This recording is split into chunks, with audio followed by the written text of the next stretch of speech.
going to give you 10 reasons why worm bins fail. It's not in any particular order.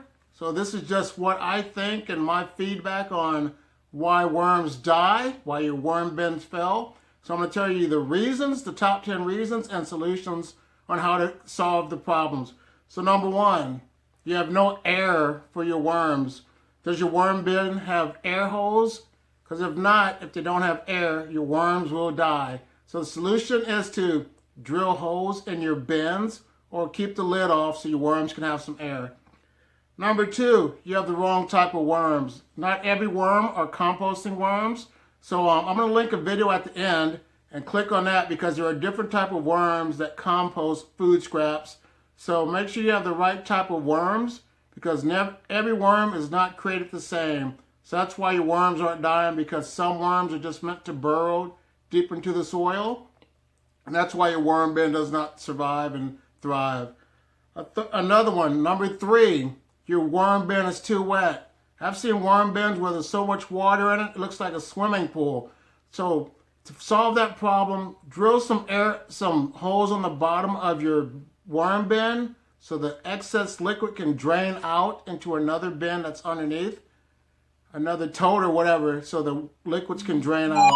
So if your worms are not able to survive with all the water, they're going to drown. So once again, to solve that problem, drill holes and don't have your bin so wet. And number four, the bedding is dry. Worms use moisture so they can survive. Their skin has to be wet.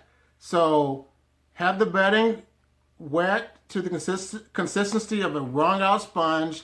And that's the reason your worms could die, because there's just too much dryness and they're not able to move around. And worms, like I said, need the moisture to survive. Number five, you're overfeeding your worms. If you overfeed a worm bin, the food, when it starts to decompose, it heats up.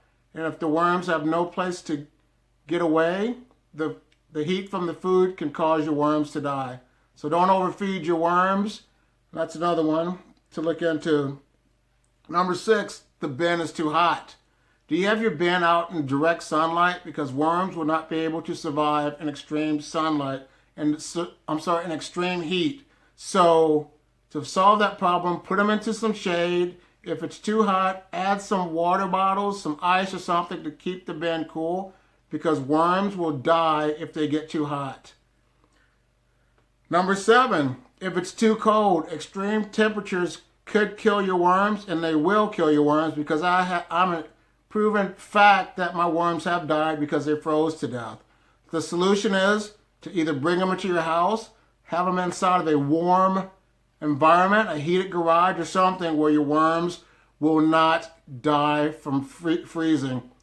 But on that note, worms also lay eggs before they die, so the population will not decease.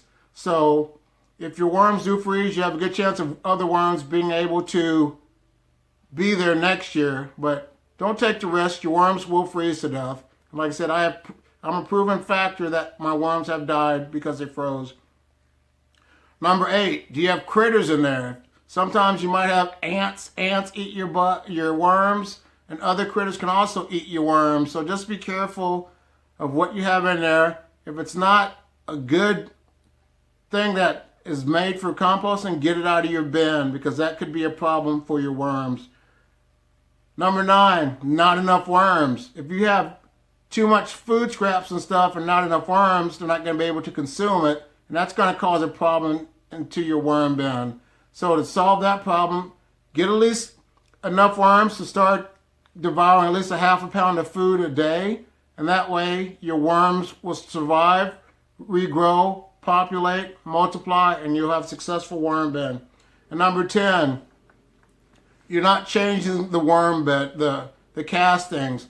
About every 3 months, you need to harvest your castings, because your worms are eating food scraps, devouring the bacteria, and they're pooping out the castings, which make the best fertilizer for gardens.